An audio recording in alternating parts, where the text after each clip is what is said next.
Good evening, everyone. So I hope the last 2 days have been impactful, filled with new learning, and hopefully lots of good social media moments. Yes? Okay. So I believe that dialogue leads to understanding, and I think through a collision of perspectives, I hope we're also going to have some enlightenment emerge today. We're very privileged to have with us Dr. Lakshmi Kumar, Mr. Vishwas Parchure, Ms. Sita Murthy, and Dr. Swati Popat Vats. Thank you so much for being here today. Thank you so much for the last 2 days. Thank you for the enlightenment. Thank you for the keys that are going to unlock more learning for all of us, and hopefully tools with which to implement some of that learning that we've had. Thank you so much for that. So can I get a round of applause for our luminaries, for all of you who are left behind? Thank you. So I'm going to split the panel discussion into two parts. So thought the first part, we'd sort of set the context and then delve a little deeper into some issues. So let me just give a quick outline, if you don't mind, and then we'll dive in. So the ill effects of the pandemic notwithstanding, when the world grappled with both remote work and remote learning, we're witnessing rapid changes in the workplace and the types of skills, capabilities, and mindsets that were needed to be successful in a technologically fueled world. While there are many themes that are emerging from these transformations, there are two that I'd like to introduce for today's panel discussion, or at least just to set the context. One is the notion of skills-based education and lifelong learning, which I think is a familiar concept to all of us. So with the job market increasingly prioritizing specific skills, and all of us talking about skills-based learning now, and evolving workplaces and hybrid workplaces today, so it's forcing us to learn a set of new skills and maybe even evolve our thinking and mindsets. The concept of lifelong learning underscores the need for continuous skill development, fostering collaboration between educational institutions and industries to keep curricula relevant to current workplace demands. So that's the first theme around skills-based learning and lifelong learning. The second, which I know is near and dear to many of your hearts, and something that I think emerged very prominently during the pandemic, which is social emotional learning and mental health, something that has been often overlooked, but clearly something that is coming to the forefront today.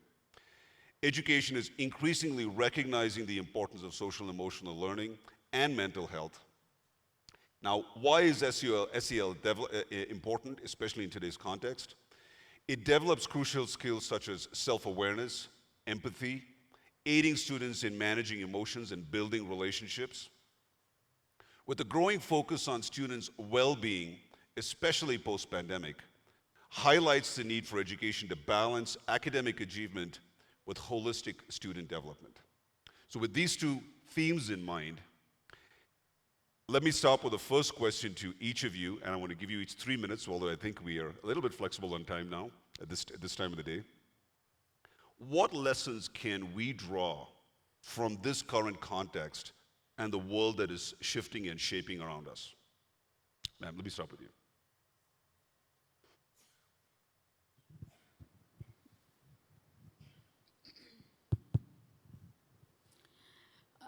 I think one of the ironies of us becoming teachers is if you look at our journey of school education, higher secondary, undergrad, and teacher certification, and we boom, enter the school. So to large extent, the school becomes our world. And of course, all the elements of the school, the textbooks and the assessments and all the events and activities make our ecosystem.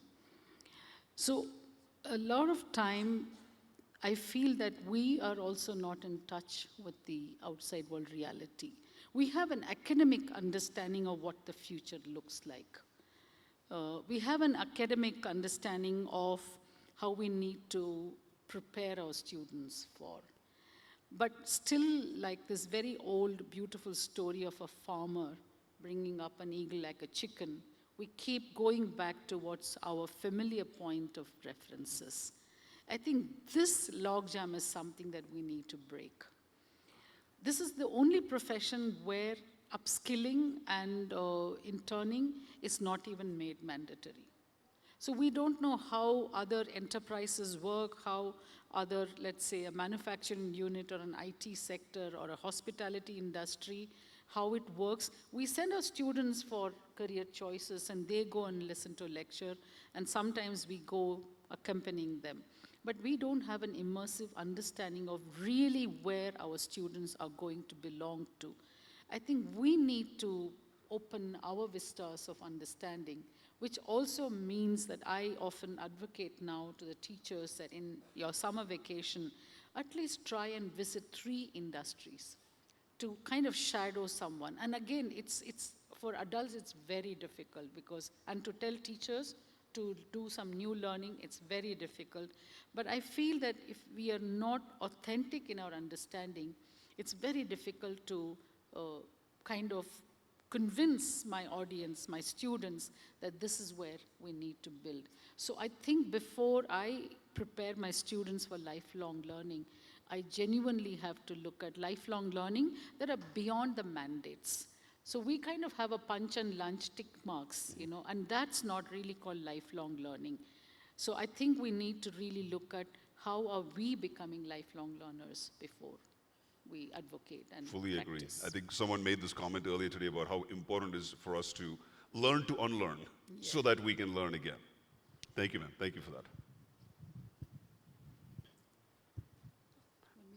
Okay. So, what are the lessons that I have taken from post-COVID because of COVID? I've often said what happened during COVID was a black swan. We never expected anything like this to happen. Yesterday in my session also I quoted in 2010 when Professor Sugata Mitra gave a talk, he opened the TED talk. He opened the talk by saying that technology can never replace teachers, but teachers who don't know technology can be replaced. Now the scenario is completely different. COVID made every teacher know technology, definitely, and use it. But here what I have discovered when children came back to school, they're not children anymore. The way we think about children, the very definition has changed because of their overexposure to many things on the internet. And I am somewhere very afraid that they're losing their purity of their childhood because of the overexposure. I have noticed this, that what earlier I used to hear from my 10th graders and 9th graders, I hear it from my 5th and 6th graders now. So the lesson that I have learned now is, all of us, all the teachers, should know the age group that they're working with, what is their world. What is the world of cartoons that they live in? What are the video games that they repeatedly go back to and why? What is that adrenaline rush that they feel when are they killing something and they're feeling that? The winning is winning the only thing. Teachers need to know what is happening in the life of a child that they are working with, whether it's teenagers, preteens, adolescents, or the younger children.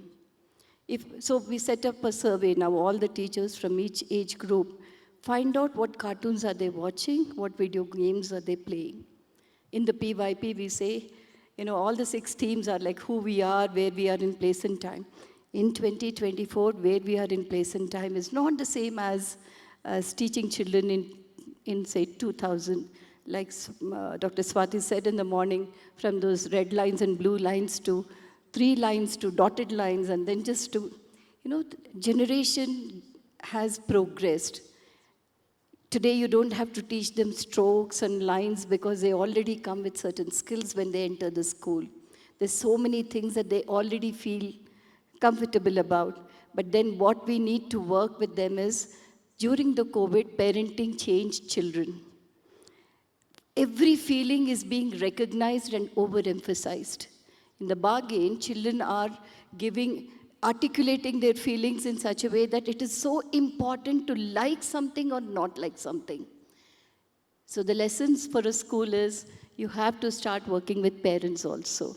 Because what feeling you acknowledge and what feeling you say, it's okay if you don't feel it or you feel it like that, because in the name of social and emotional well-being, we are probably over-pampering children and letting them feel too many things. And this too many feelings are creating unrest within them.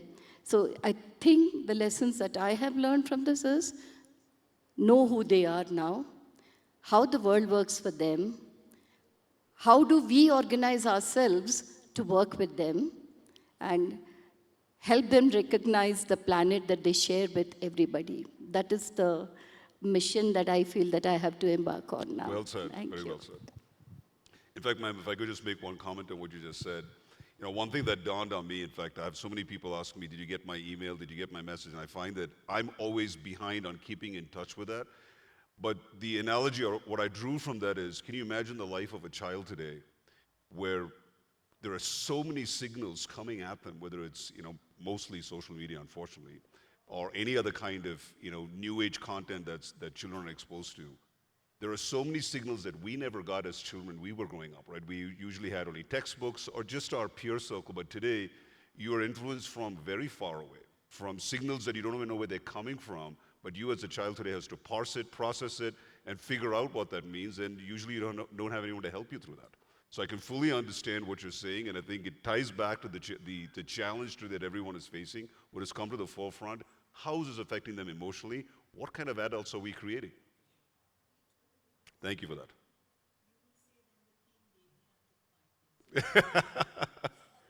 You walked into that one.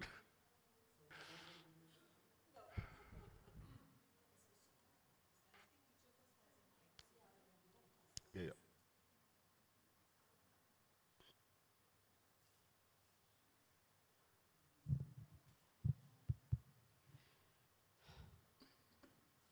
I think what I'm seeing is, and I'm just going to pick up from what you've said so far, that one is that there is an overload, that children are seeing a lot of stuff. Now, I don't know if I would say, qualify it and say that it's too much or too little. What I can say is that it's inevitable. And then those children come with whatever they've been triggered by, and they walk into the classroom. And I think my concern is that as educators, we're not ready to receive them. We have no idea how to deal with that overload, where it comes from. And unless we can do something ourselves, the context that we build for any concept that we cover in the classroom will be inappropriate, and they're not going to vibe with it at all. And somewhere, how do we get educators to begin to recognize what children are exposed to, and will they do anything about it? I think for me that's the biggest one, because I don't know about, I think the boarding school environment is a very different one. I mean, I grew up in one. And for teachers as well as children.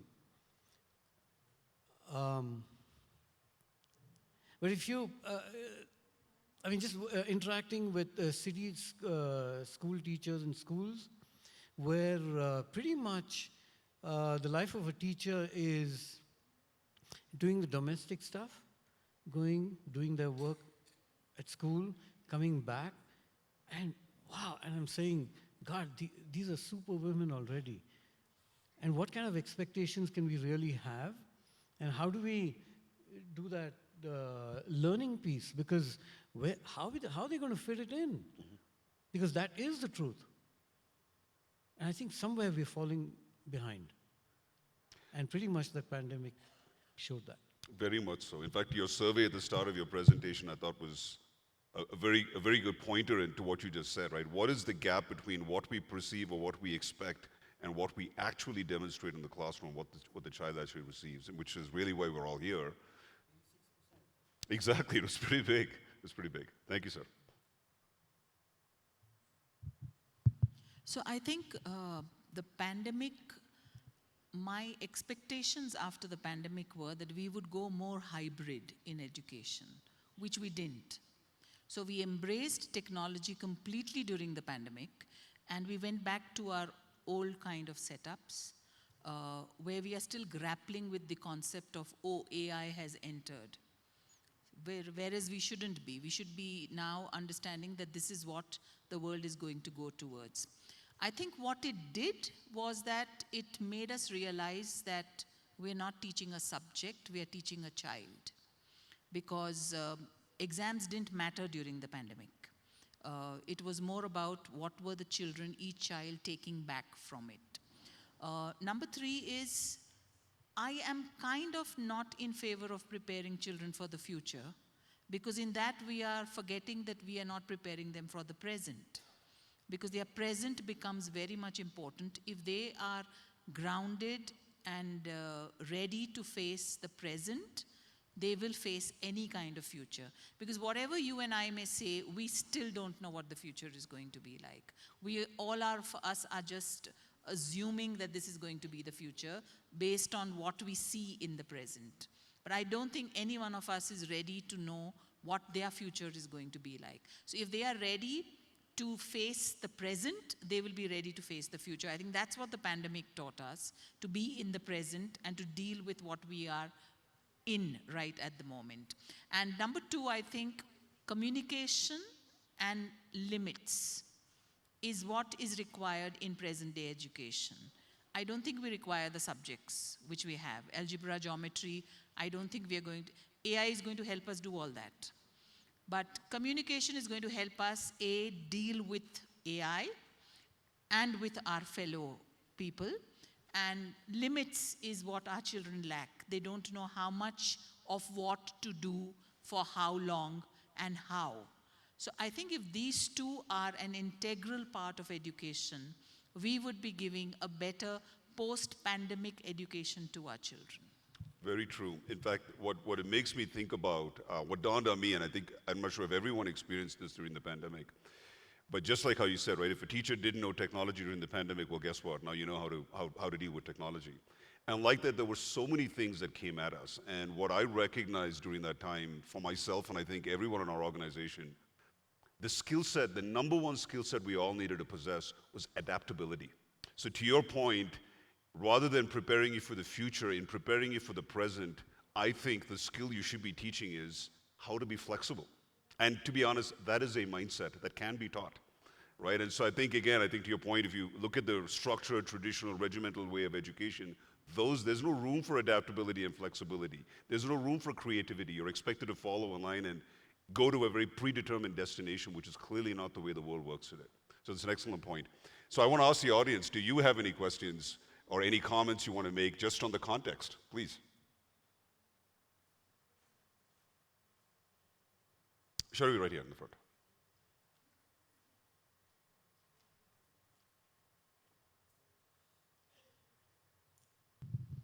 Well, actually, I have 2 questions. The first one is actually directed to the IB, and I look at you all as representatives of the IB, as myself I am, which is that of late, IB has been giving shorter passages in English language and lit question papers. I'm talking about the diploma program.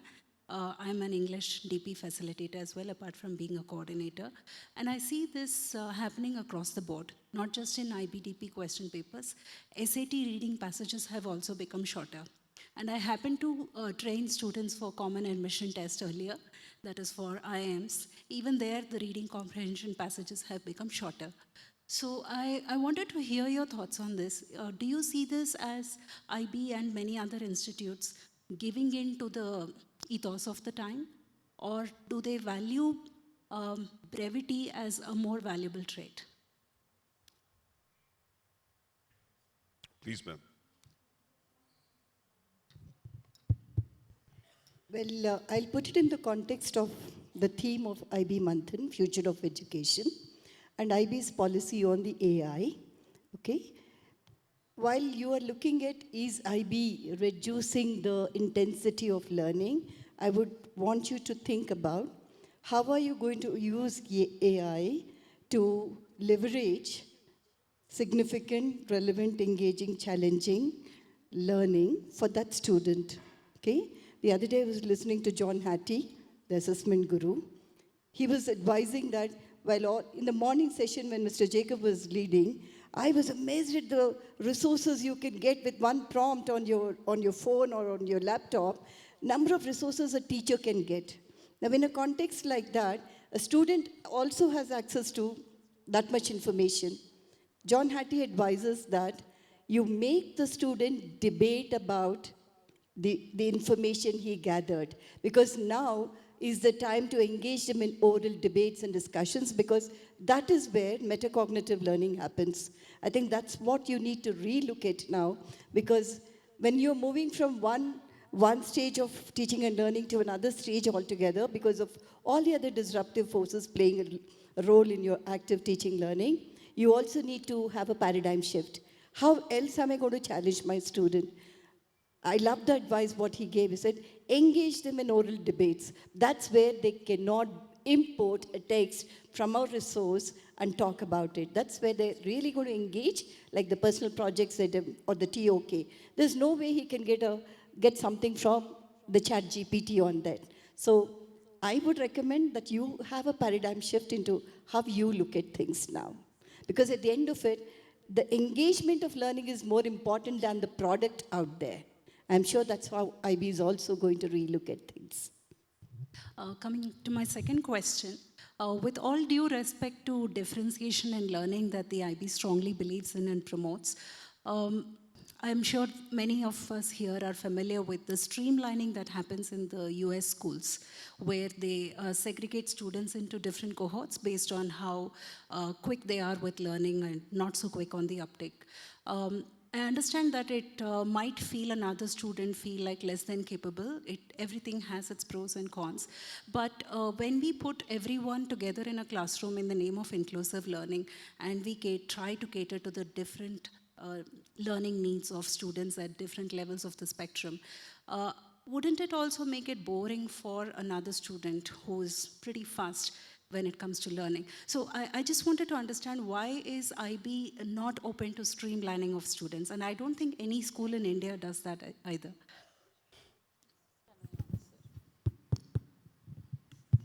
I think it's the question of segregation, which is not good. When these children will come out in real life situations, whether it's in a corporate world or their own business or wherever, they will have to learn to live with and function with all kinds of people. So if you can't do that in a classroom, you would not be able to do it in real life. And you are also creating a kind of a racism when you say only a particular intellect group can be together. So it is building in them required values and ability to collaborate. Because if you see the new PISA exams, they are also based more on collaboration rather than on individual testing. So I think it's more about collaboration rather than segregation. We should move away from segregation. And I think if US schools are still segregating, they are the first ones who raise their voice against segregation in their country. So they should not be setting this example. Lovely. Thank you so much, ma'am. Thank you so much, ma'am. Can I just add to this? I mean, the word segregation itself is a very pejorative word. And for some reason, if we as adult learners are put in a segregated classroom, how would we respond? Or we as adult workers, if we are subjected to similar kind of grading, and based on our intellectual capabilities or cognitive abilities or our capabilities, we've been assigned, we would feel extremely offended. We would feel extremely focused and labeled. And we know that all these kind of labeling is extremely disabling. I think this is not something that a child should ever be subjected to and start its journey with. I think it's completely an anti-humanistic ideology. So can I just one point from my side?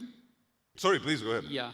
Looking forward, do you think we need to give more importance to student voice in schools?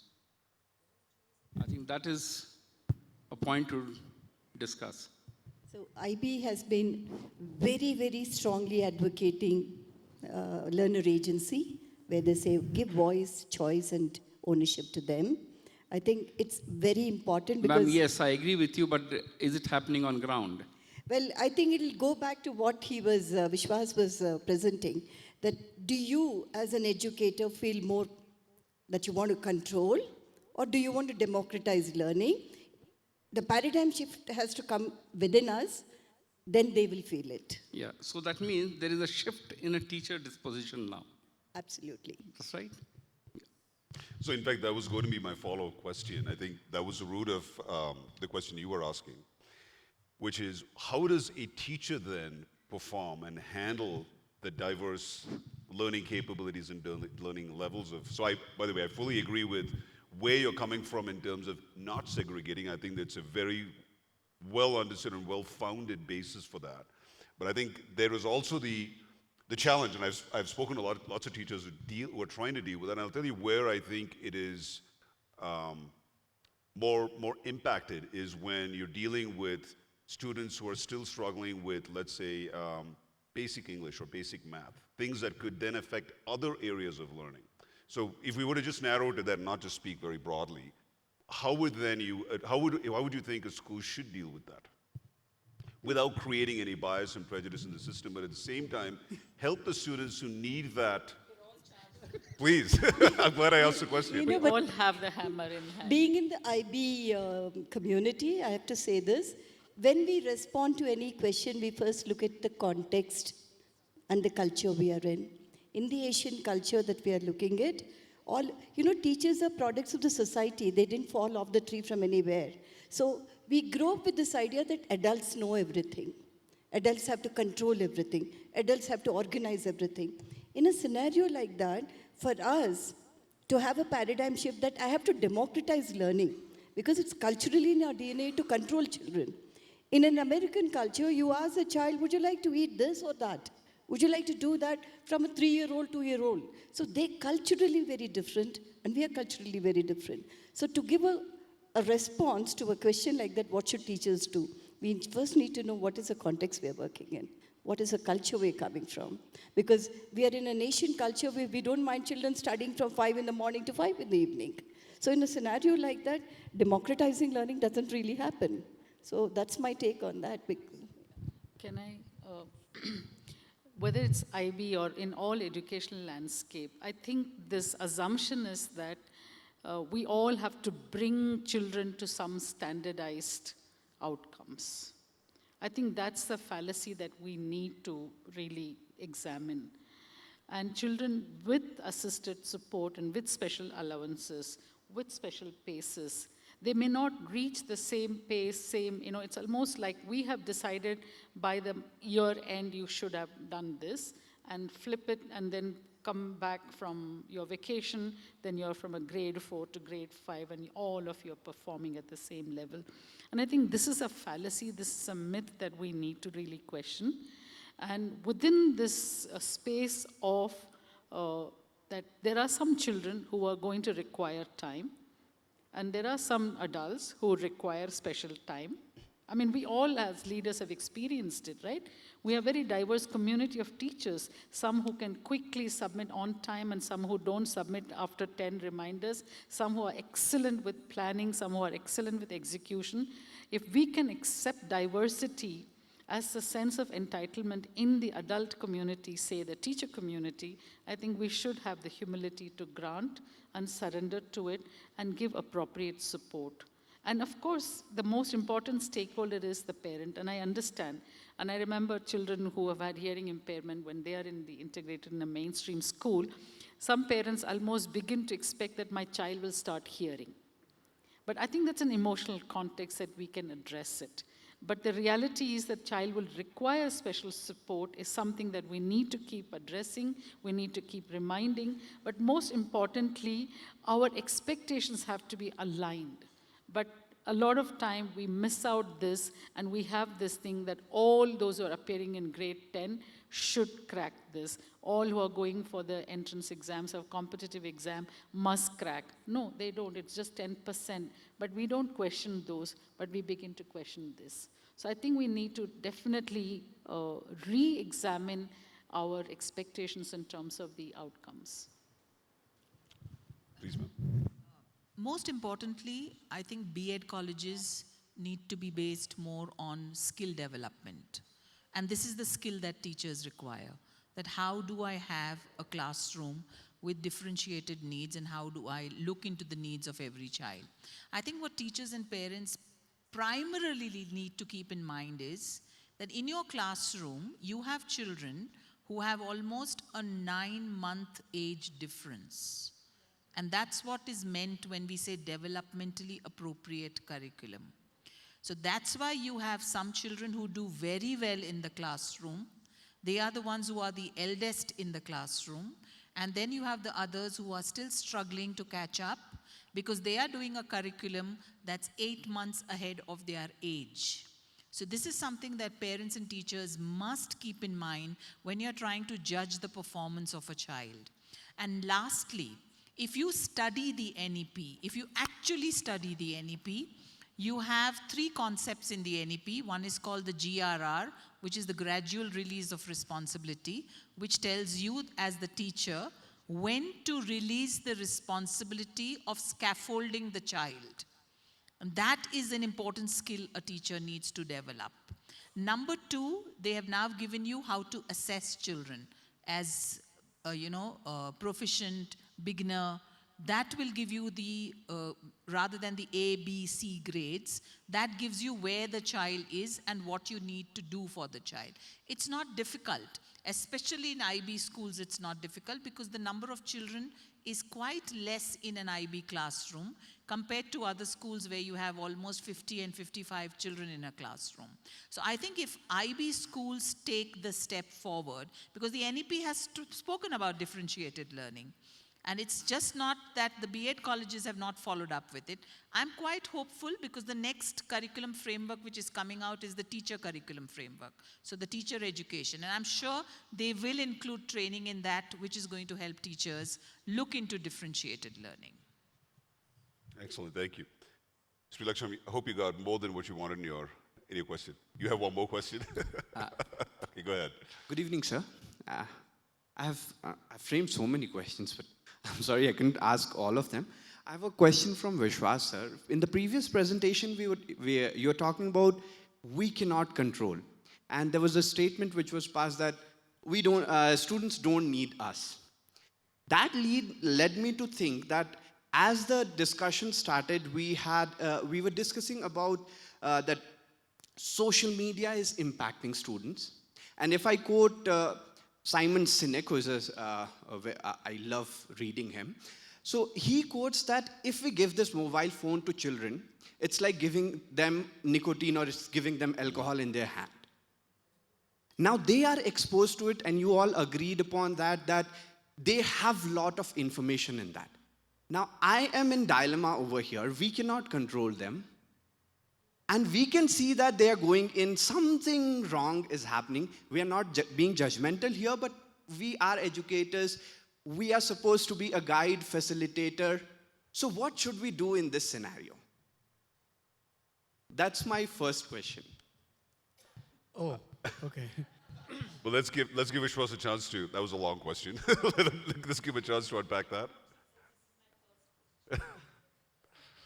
We're taking the mic away from that man.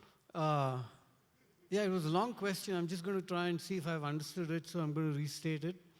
You're saying, I think your final question was, what do we do? Okay. I didn't say control was bad. I didn't say you shouldn't control.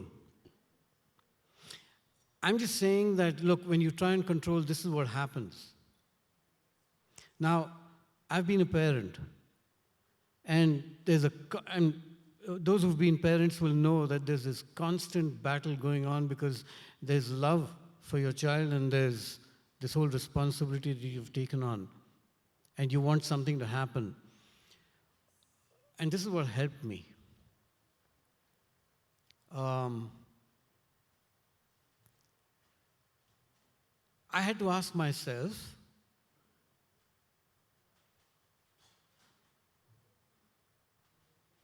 yeah, whenever you're ready. I had to ask myself that if I decided to control, am I willing to receive what happens? Does that make sense? Yeah. I'll just try another line and then. So if I say that okay, you can't watch TV or you're not going to get the phone, I know what's going to happen there, right? With him, there's going to be a protest. There's going to be that whole Bollywood thing going on, and I have to decide whether I'm okay with it and if I'm ready and prepared to receive what happens without getting upset, angry, resented, punish the kid, whatever that reaction is, am I willing to receive what happens? And if I'm willing to receive, then I think it changes everything. For me and for my students or child or whoever is involved. Yeah, thank you. So there's one more question, one last question. Like, I'm so sorry, all of you. Okay. So the other question was, I don't remember, somebody told that we are falling behind as educators to welcome the students who have a lot of information. And we should train ourselves first. So what should be our steps to train ourselves to welcome the students who have a lot of information with themselves? Please, ma'am. Well, you become a learner and you put the student on stage. Sorry? There is no answer to that Everything question. that the students can teach you? No, the whole idea of that, we know all the answers is got flipped with them having all the information, okay? What we can offer is that they have the information, which we may not have. We might have some insights and bit of wisdom that they will need. So if we can bring in both together, I think our teaching actually becomes so beautifully flowy, because imagine if you have to just leave out all the content and information because that you have access to, but I can facilitate on how do we use questions to examine the real relevance of that, if it's really the true aspect of the content, and how is it contemporary, and how is it going to affect you, how is it going to impact you of what's happening. If I can actually give a little, view of it, and I think then the information becomes more useful for the students. So I think more and more I feel that we need to have them as co-facilitators. And this has really been a very joyful, and I find students' engagement then is that, because let me give this one wonderful example before I pass it. Students loved Salman Khan, one of the leadership presentation they had, and they said why they love him. You know what they said? We can pause him when we want. And we can replay him whenever we want. And if I make a mistake, I can go back and see where I've made a mistake without being ridiculed or made fun of, or in that I have to stand up and feeling very vulnerable. So if we can become the teacher who can be paused, and if we can become the teacher who actually will not judge, but at the same time say, well, you know what, you probably have better way of accessing content.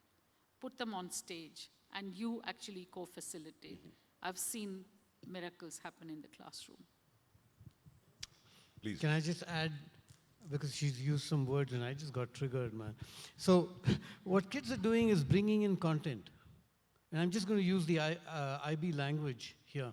That they bring in content, but they don't know how to do the concept and context thing. And I think, so you just have to listen to the content, and then hopefully I'm bright enough to understand or derive the concept and see how it can be made meaningful to them. Just a concrete example. Students have a very mixed and ambivalent attitude towards other languages. Let's say the local language or Hindi or whatever. And I think this is where their context of, they think that English se chal jayega duniya. But then your wisdom can come in the way without really telling them that what you're holding is right or wrong. The minute you're sitting on the judgment portal, their ears drop close. If we were to say that you could be this ekdam, top class world fashion designer, let's say in Paris, you might have someone doing a supply chain from Sanganer in Rajasthan. And that humility to know that how to connect with and communicate with people coming from different social and linguistic contexts is a very valuable futuristic skill, and leave it at that. Don't immediately start digging to see whether the plant has grown up and fruits have come. A lot of what we will get is beyond our lifetime. Trust the process. Don't immediately expect a positive response and applause and say, yeah, I understand. Take the horse to the water, and that's your job. I think that's a beautiful point. I want to use that to transition to the rest of our discussion. But I think I love the point that all of you made, which is the teacher's role is to be a guide. I know that was made before, but I think it's worth repeating that.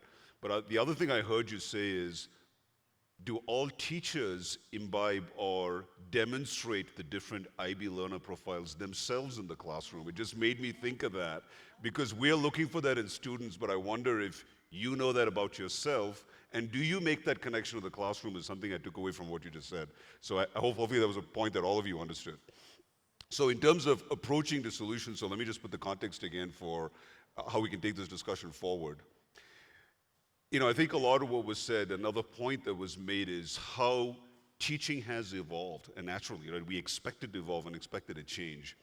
But I wanted to bring a different perspective to that. So as we start to delve into the realm of education's future, I find it's important to acknowledge the enduring legacy of luminaries like Aristotle, Copernicus, or Newton, and so many more. Their groundbreaking discoveries and teachings are even today taught. They're still the foundation of even modern learning. So when I look at that, another person, and by the way, as I've researched IB, there's one phrase that repeatedly kept popping up, and that is the Socratic way of learning, right? So as a pedagogical tool that continues to inspire critical thinking and intellectual engagement, I think the Socratic tool has been underscoring its timeless relevance in fostering analytic minds even today, right? I think if done right, I think it is still proven to be probably the most effective way of teaching. So in an era that is marked by rapid technological advancements and evolving societal needs, our education system faces unprecedented challenges and opportunities, as we've discussed for the last 2 days. So how can we integrate the enduring wisdom of the past with innovative approaches to meet contemporary educational needs? So let me start with the first question, so to Mr. Vishwas Parchure. Your question: how are we going to invite teachers to move from telling, which you very eloquently made that point, which is delivering the content, or in a lot of ways controlling through instruction, to asking, which is inviting curiosity and exploration?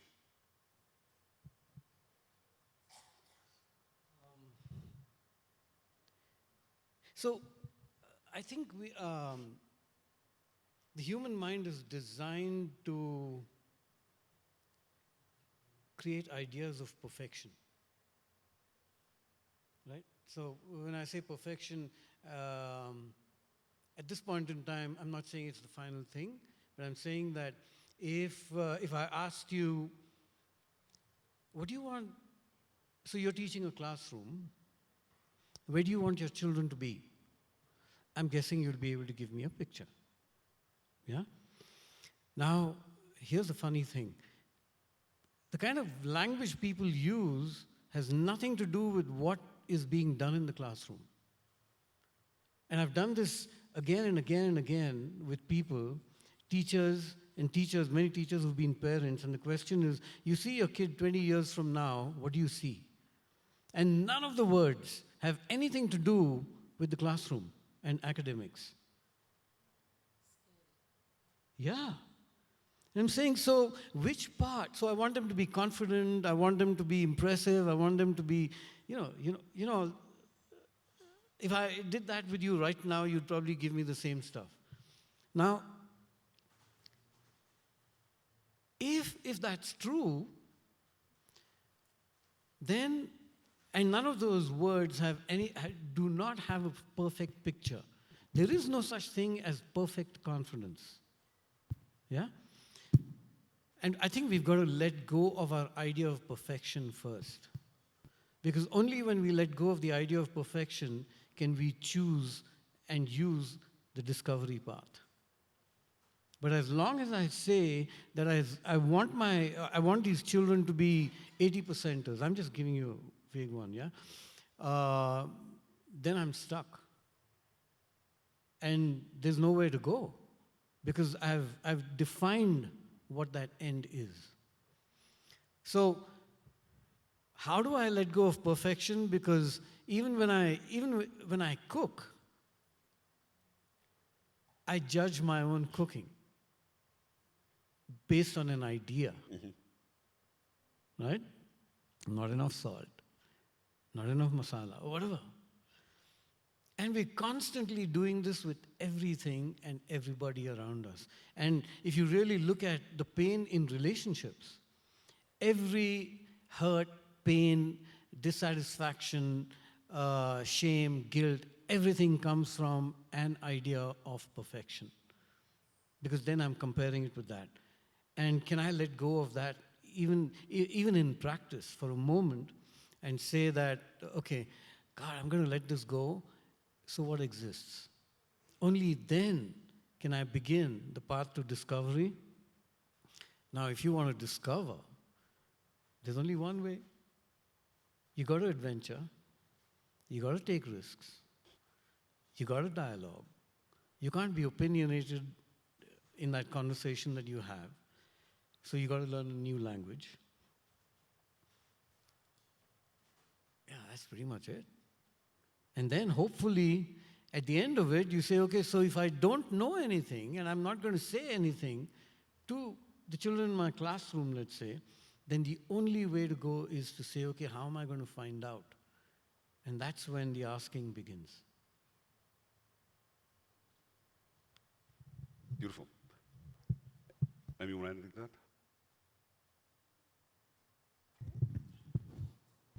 So you're asking about how do you instill that curiosity? How do you get the student on board, in simple words? Okay.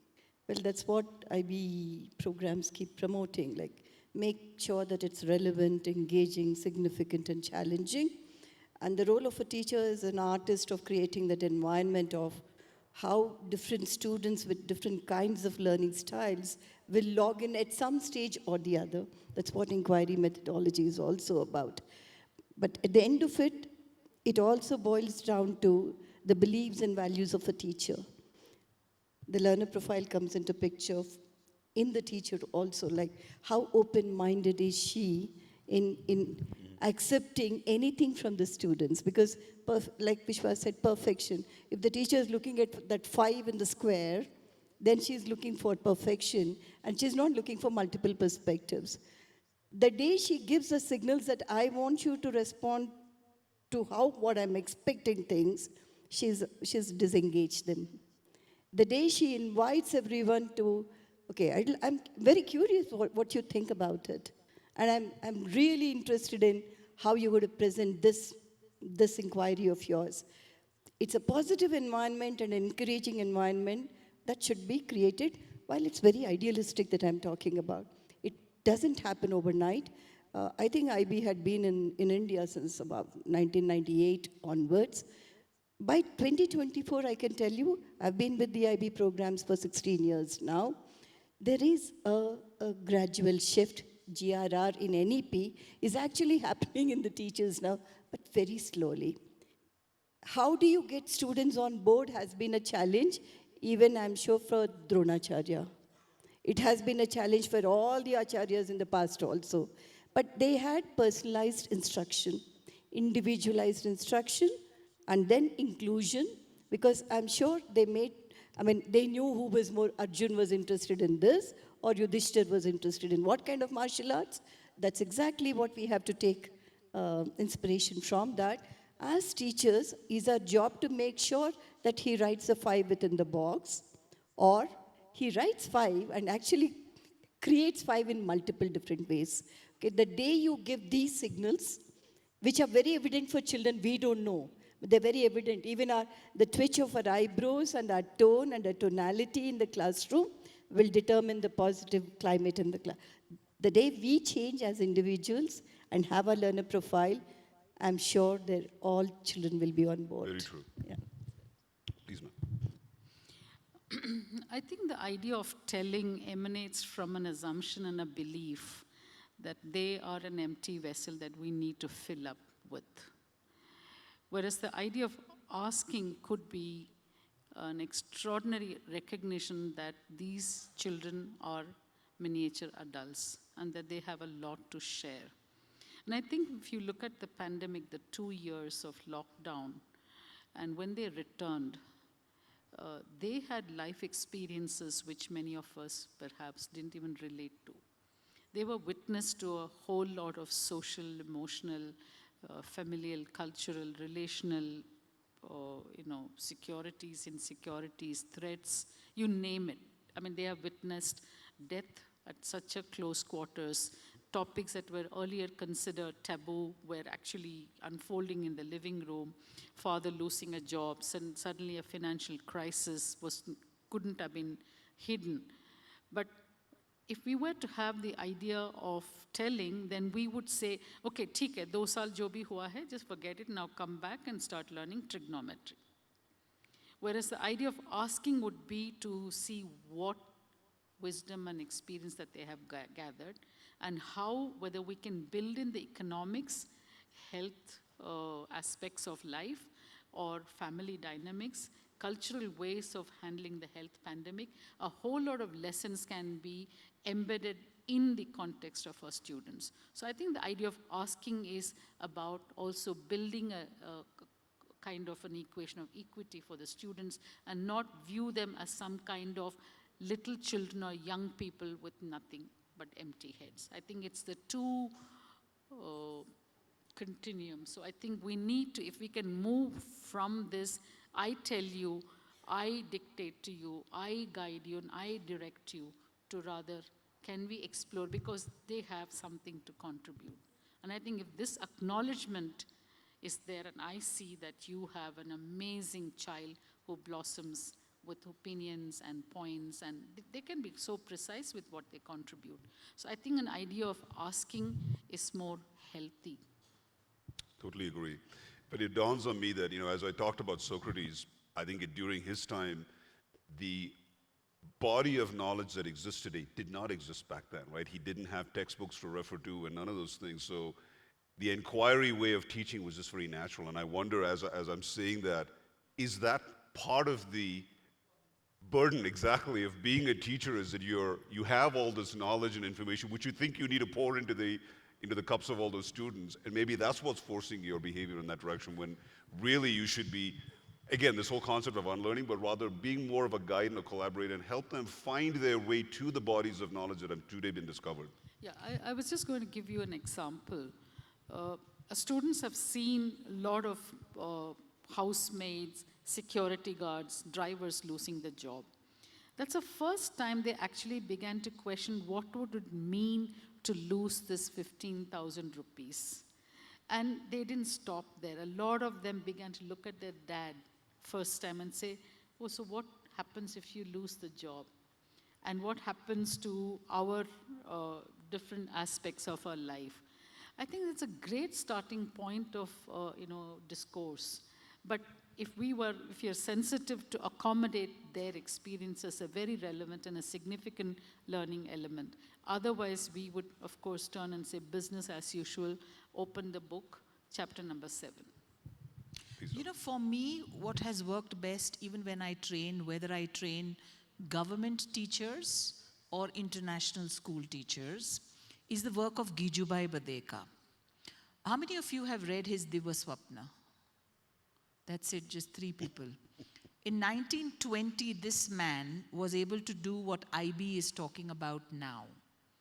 Whether you talk about transdisciplinary, whether you talk about multiple learning styles in the classroom, whether you talk about the inability to handle children's behavior, or the feeling of, you know, that I don't think I'll be able to handle this class.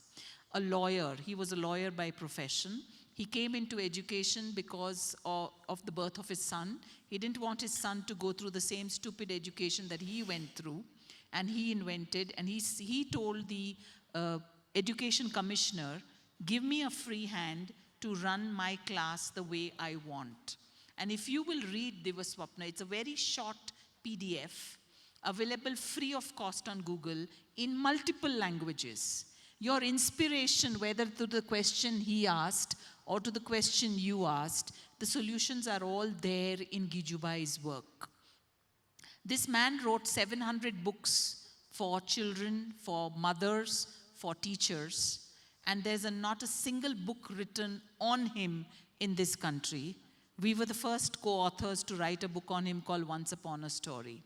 So I think we have to stop looking for very complex solutions to our simple problems. Sometimes the solution is right there in our culture. We don't need to go to Finland to find solutions to our problems, because one of the first things that you will notice when you go to Finland is they don't have boards, big billboards that announce the board results of children. And that is where their children don't get stress. So if we are able to adapt that, then let's go to Finland. Otherwise, the solutions are right there in our country. The ideas, everything is right there. Tried and tested. Believe me, read Divaswapna and you'll realize he failed as a teacher on the first day. He knew his children were not going to listen to him. And then the next day he came with another strategy, which was telling stories. He taught geography, mathematics, history through stories. So he founded the story pedagogy as we now know it, as it's mentioned in the NEP. As somebody was taking a session today on interdisciplinary, he managed to do all that in 1920. That's 100 years back in our own country. So when we talk about learning or change, this is what. Let's go back to what worked for people. Absolutely. And see why it worked for them, and maybe revisit it and stop reinventing the wheel. I think that's an excellent point you made. We tend to make things very complex when really the more obvious answer is the most effective one. So you made another point. You made it twice now, and I want to make that a follow-up question, which is about the grading system and whether that's healthy, is it effective? Is it informative in terms of helping teachers figure out what's the right strategy to help students learn? So doing away with grading and instead following the holistic progressive card, which you mentioned in your speech this morning, what are your thoughts on what are the challenges? Because I think that's the underlying stress, I think, that is felt by all teachers today. There's so much that is expected of our students, there's so much that is expected of educators. And everyone is looking for results, and so results, usually everyone seems to think about representing them in numbers and quantifying everything. So where does this notion of the holistic progress card fit into this world, which is, as we just said, very complex? So I think you asked can we start that? Our biggest challenge is going to be the parents. Very much, especially in this country. Convincing the parents that we won't be giving grades or marks or percentages to your children, how will they get admission in college will be their first question. So here we will have to have a top-down approach. The colleges will have to change the way they admit children, and we need to look at other countries, because I don't see this kind of board exam results nonsense in other countries. So how are they managing? In fact, one of the things that IB struggled with in its initial days into entry into this country was its lack of grades and percentages, especially in 10th and 12th. Absolutely. And then it came to that understanding of all that. So it's very important that the NEP states, it's our national education policy which is now telling us move towards a holistic progress card. Because you can grade me on my literacy and my numeracy or my general knowledge. How will you grade me on my emotional and social skills development? And that is what they say when they say psychomotor skills, my physical development. How am I? Because my brain is dependent on my body. And hardly any schools have sports. You are so lucky, your children are so lucky to have so much of sports around, because sports teaches you actually life skills. I feel even if you do away with all the academic subjects and just keep sports, children would do well, you know. But coming back to grades, is it helping our children or is it causing depression?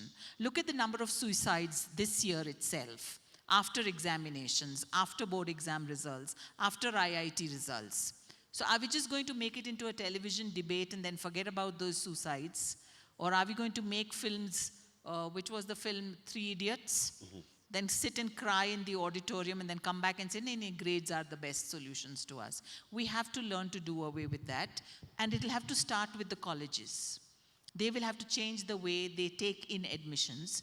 I mean, they are taking in 100% now.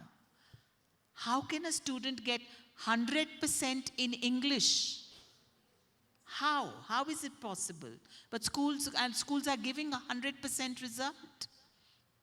And now the pressure on students is so much that imagine in our days, I got 60%. And I'm doing quite well in life. So look at today's children and the pressure on them. So I think it's time we started a debate on doing away with grades. If we start now, maybe a decade later, children would benefit and reap the benefits of what discussion we have today. I think that's an excellent point. I'll let you add on to that first. Since you touched upon one of the stakeholders, parents, I want to look at the educators who also don't want to let go the race. I mean, the minute you are given the contextual or a situational freedom, there is a very unspoken race between schools, between boards, and each one is kind of, you know, having this unspoken quota system. And also, for example, it's at least in the other board context, we very beautifully borrowed the RTE of no failure till 8th grade as no learning till 8th grade. So I'm also guilty of diluting the whole spirit of actually competency building, because all of us want to be one step ahead in the race. And I mean, I have an insider view of how these evaluations are done, and it is scary. And it's really scary, and no one wants to give up at that time and say, well, scores don't matter. And I just lamented that.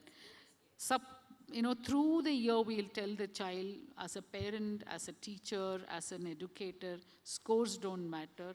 And the minute the board results come, we're all publishing it in the social media. I mean, we are Guilty. biggest liars. Biggest liars. And I feel that as an educational fraternity, we have not bought in the idea that there could be something better than the scores and the this. So I think we as professionals and educators and someone with an authority and legitimacy have been internalized. And I have seen the schism when a parent is an educator. Oof. That's when they will come and argue with their teacher, child's teacher, for the 2 marks.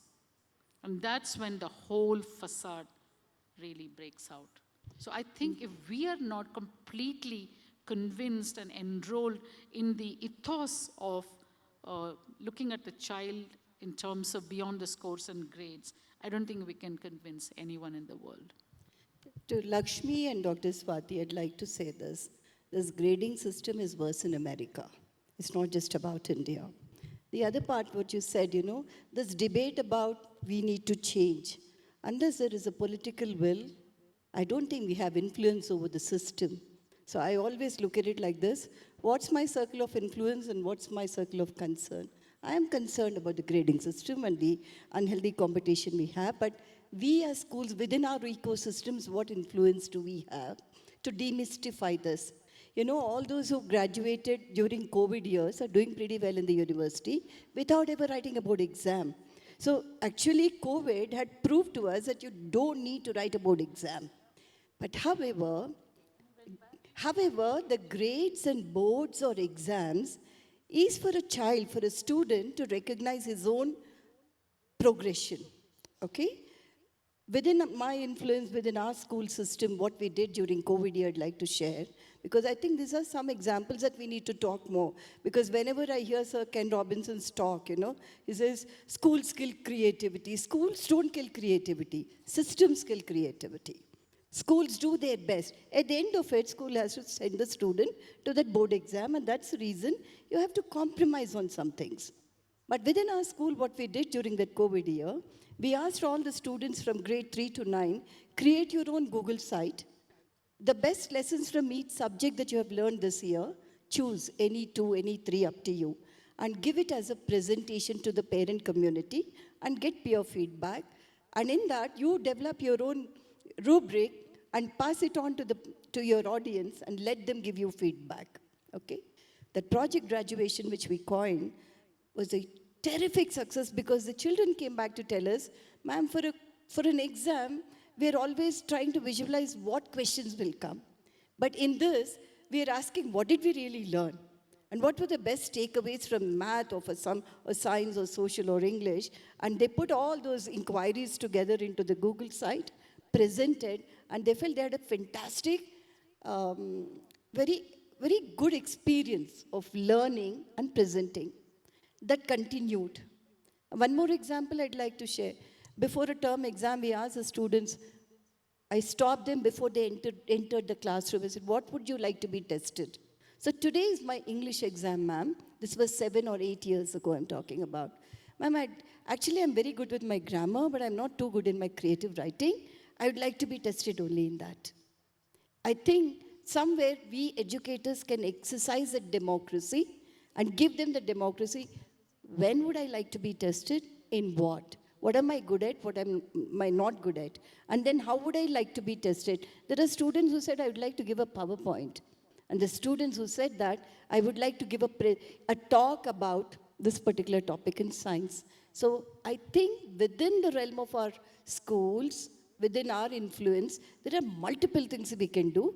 But you know, the debate about board exams should be changed and all, we can talk about it till the cows come home. Whether it's this government or the next government or the next government, the political will not change that easily.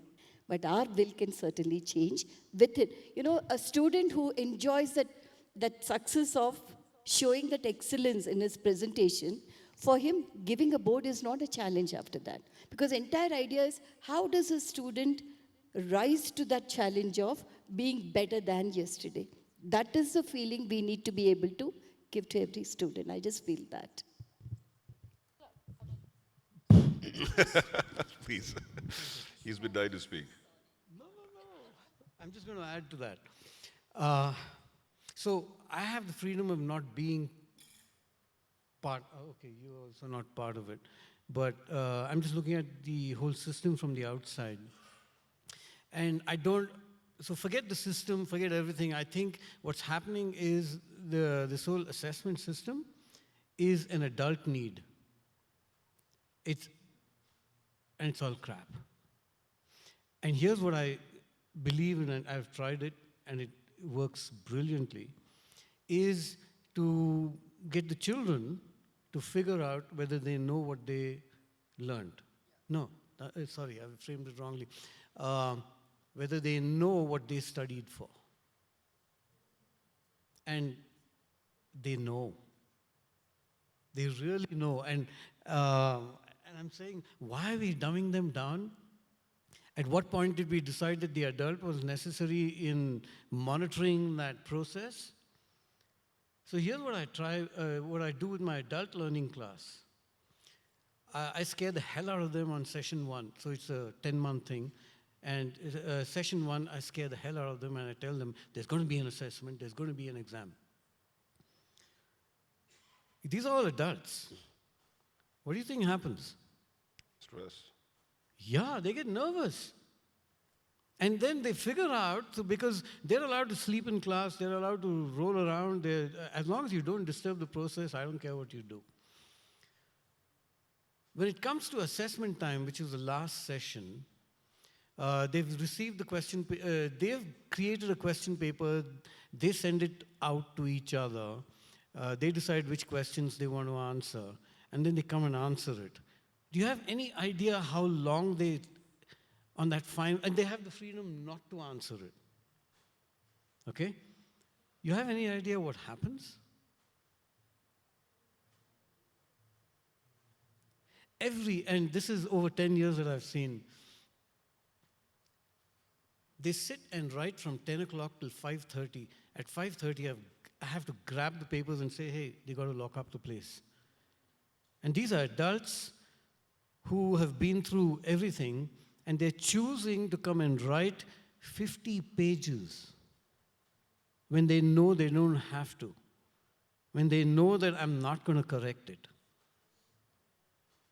And here's the freedom that they're allowed. When they are, and I don't see why it can't work in schools, is that you do your thing. There's going to be an exam. There's going to be whatever method you want to use, you use. Grades, marks, whatever. Stars. You frame the questions.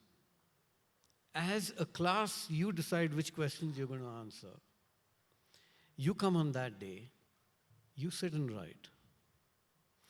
If you forget, you've got a chat corner. You can go and refer to your books. You can go and chat with anybody, discuss it. But when you put pen to paper, you have to do it by yourself. And somewhere I heard that that thing about, this is not about repeating anymore. You can only mug up so much. Absolutely. And then now what you're writing is what you've understood, and you're doing it in your words. And what are we trying to correct, or what are we trying to assess in the end? What they know, or what they don't know? And I think the system is flawed in the sense that we're in some ways trying to measure what they don't know. So there is such a thing as a hard question paper and an easy question paper. I mean, what's with that? God, it gets me angry. Thank you very much for the question.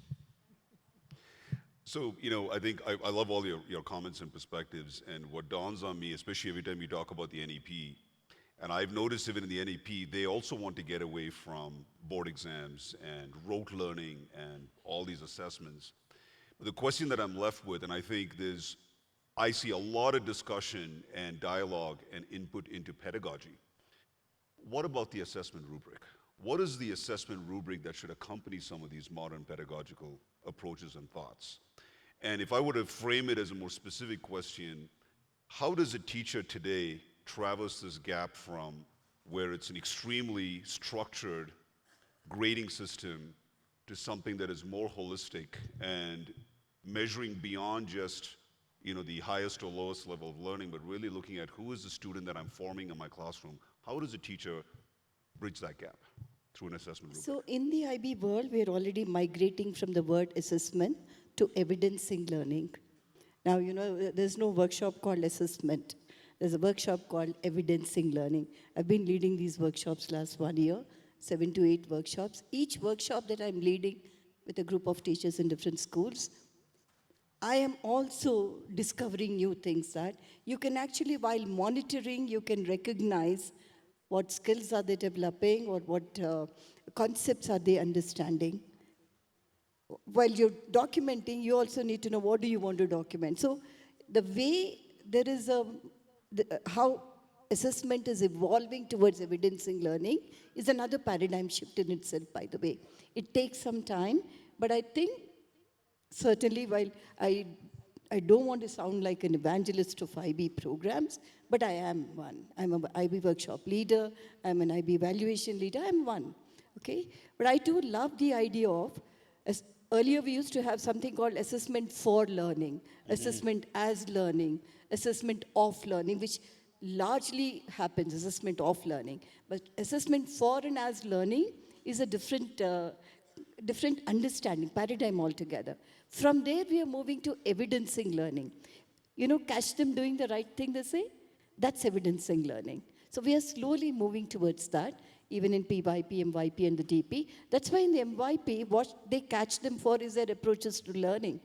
Their personal project presentations are the best evidences of their ATLs.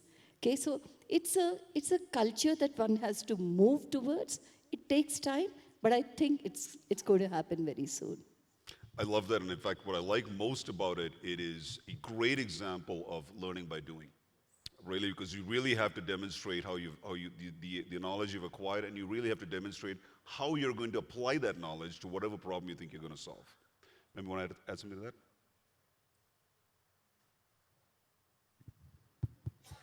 So while I'm listening to you, Sita, and I know that you have 2 other board of assessments, examinations. I represent the CBSE. So I'm a little lost as to how is this Sangam going to be when it comes to the college entry. You know, so where are we going to standardize, for the lack of better word, but somewhere harmonize it in a way that that we actually have the best candidates for higher education, suitable candidates. I don't mean best is not the right word. And I think there is going to be a lot of churning. And what I often... You sure? You okay? So what I do see is that we will have to tread this path as we go along. I think we're far from it, and right now it's for us, it's a pen paper exam. One of the reasons why I also talked about, even in our sphere of control, I think as teachers we need to enroll ourselves with the changes and with the reforms that are happening. Otherwise we'll keep doing this driving by looking at the rear view mirror. But you know what? It's not the board. It's our intention that will make the difference. Our intention, when I say the school's intentions, because like in our case, 3 of our campuses, we have the PYP only, and then children move to CBSE. But then they don't even know they're moving to a different program. Because when you know what is the right way of teaching and learning, because from pedagogy, we move to andragogy, utagogy, multiple sciences of teaching and learning. We moved there. So when you create an environment like that, you know at the end of it, I give an analogy like this. You are taking children there and dropping them down in the board exam. Because when you leverage learning and teaching to a different level, students have the taste of success in a different way. For them, board exam becomes a very, very smaller challenge compared to even my CBSE students do personal project. And we are now looking at, can we do TOK in our CBSE too? Because it is the kind of learning environment that we create in the school that will demystify the board. No, I'm completely with you. I'm just looking at the vast number of schools that are nowhere near. They're still holding on to the traditional ways of assessment, resisting reforms. And that number is larger than schools like yours and mine, which really, actually, for us, board exams are just another, event in the life, and it's not a milestone. It's not something that you need to really crack up.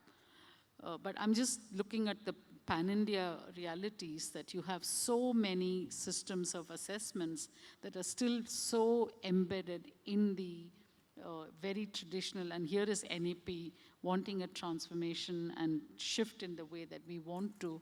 So I think that's where I feel our role as educators is to see the merit of this change, whichever board you are in, because at the end of the day, if we do not go along with this, I give this terrible example, but it's an example that's real, that we nicely buried CCE. The CC was so royally buried by us because we found a quick and easy way of continuous cumulative evaluation. That was one of the reforms by CBSE. Great in spirit, and it didn't have a great roadmap, but we actually said then, well, it's too much work, it's too much personalization, ye nahi hoga, 55 students, 60 students. So we always have rationalized burying all these reforms in the game of numbers. So I think I'm a little petrified of what lies ahead. So I think, yes, schools like ours that are really buying in the changes that are required because we know that that's the requirement of the time, we are very small numbers.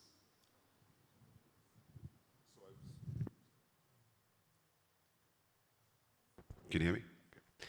So I was having a conversation over lunch, and I think this point has come up a couple of times, going back to the grading system and how competitive that is.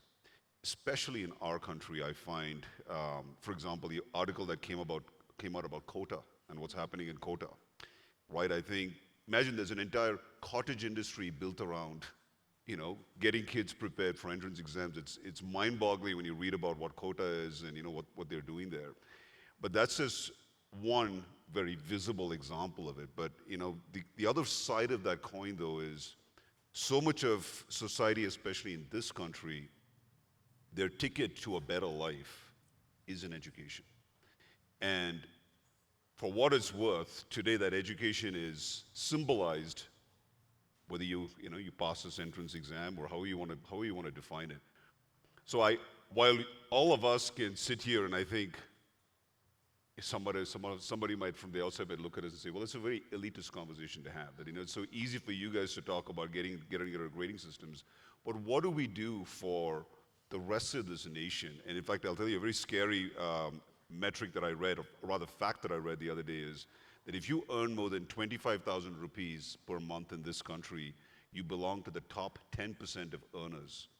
That was shocking to me when I read that. I think I've been away from India for so long. I think when I read that, it really shocked me. But it also, to me, frames this discussion. So how does one get out of that? How does one get to a better life? And if it isn't the grading system, how does one get there? And I just want to say, in the backdrop of it, I'm also encouraged by something else you're seeing in this country today, which is a lot of new age entrepreneurship. And the reason I say new age is because I think India has anyway been a country of entrepreneurs. I think we've all been, my point is even a Kirana store guy is an entrepreneur in his own right. Do you think what message would you give? Rather, how do we make sense of this imbalance, especially in our country where the problem is much larger given the size of our population? More Manthans like this, more discussions and deliberations so that people have more paradigm shift and they look at other opportunities too. Because right now we look like, I always say, the scarcity mindset of the 70s and 80s continue to dominate the mindsets of parents even in 21st century, okay? So they still look at IITs as the temples of learning, while you have state-of-art learning centers easily available, but it comes with a cost, okay? But then people have to see that today a carpenter earns more than that entry-level engineer who gets into an Amazon or other IT companies. Oh, there's a beautiful blog post I recently read about, should you become a doctor or a plumber in America? Yeah, the answer is quite shocking. Yeah, so, but then it takes some time, but I think we are slowly moving in that direction, where parents also are recognizing that my child can be a choreographer, my child can be a photographer, can be a script writer and a content writer. That shift is slowly happening because this point that you raised is a question of lower and middle and upper middle class families where education and a job after that is the only way to get a better livelihood. But I guess that other opportunities exist is also slowly being recognized. Absolutely. I'm so glad to hear you say that. So I just want to use this opportunity to wrap up as well. I know we've gone for more than an hour now, and I appreciate that. So, when I think about what are the most valuable things in life, and I just said this even earlier today, the two most limited resources in your life are time and money. So I think those are the most valuable things, and I really appreciate all of you giving your time over the last 2 days because it is the greatest gift you could give all of us, and of course your wisdom and your knowledge. Thank you for sharing that with all of us. I hope all of you who had a chance to to be a part of IB Manthan over the last 2 days found this experience to be impactful in your lives. I hope it is, as I said earlier, unlocked some keys of learning and given you some new tools with which you can be better teachers and better educators and better administrators. So thank you all for your patience. Thank you all for being a part of this event. Thank you. I also want to thank Mr. Mahesh Balakrishnan. I know he's in this room somewhere. I think he was. Oh, there he is. There he is. Thank you for being a willing. I think you urged us quite a bit, Team GSIS, to get this event going. Thank you for doing that, Mahesh, and thank you for being a strong supporter from the IB organization of our success as a school. I thank you for all of that. Thank you so much. Thank you. Thank you, sir. Thank you all.